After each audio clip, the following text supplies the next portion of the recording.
Motown legend, still brilliant after all these years in show business. Absolutely wonderful. Is that actually from an upcoming album? Yes, it's from an album entitled by the same name, Life's Been Good to Me, and that's due out sometime, I think they told me October.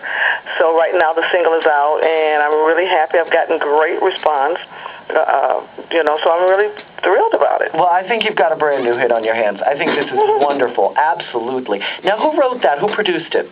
Okay, the entire album and the single was produced by a portion of Holland Dozier Holland's company. One of their producers, Richard Davis, produced me on it, and we have a couple of songs that actually Brian and Eddie wrote. So it's and I really recorded it in Detroit, Michigan, which is really nice. I did some of the songs in Los Angeles, but the majority of the songs were done in Detroit by Detroit musicians, and I'm just very, very pleased with it. And is it still as much of a joy to work with Holland and Dozier as it always has been? Oh, of course, they're great guys. I mean, we see each other all the time. They're wonderful guys. So it was, when I heard that they were all interested in doing this project, I was very thrilled that it was them who wanted to do it, because they're just a great team. We were talking about statistics in terms of how many records and this and that.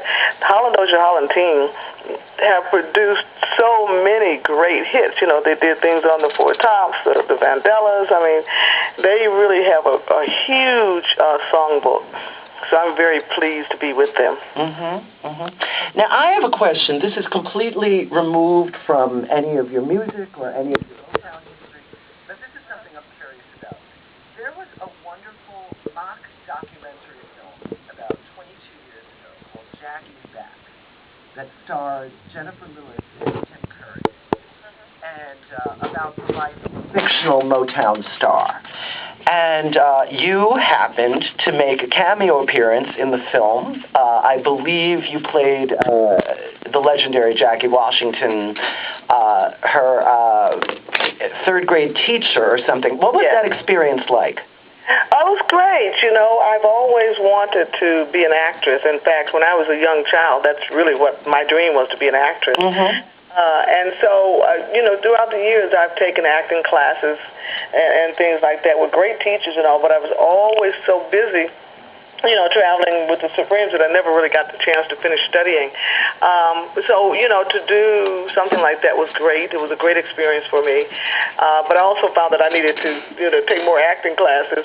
And my friend, Margie Haber, has an acting studio there in L.A., in Los Angeles. And so recently, I went back to acting classes, and I just got another role, a film role. Oh, really? So, and it's amazing, because you just brought it to my attention that the role is a teacher as well.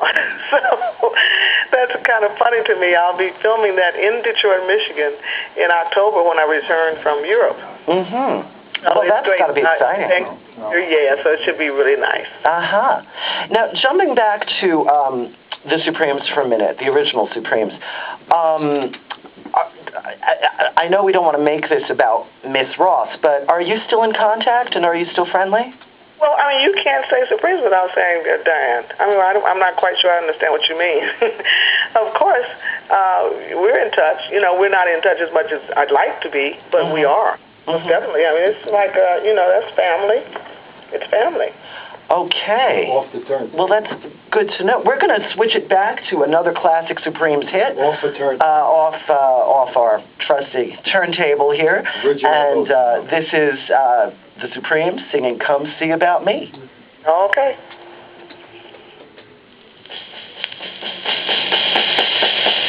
Florence Ballard is the other important to get.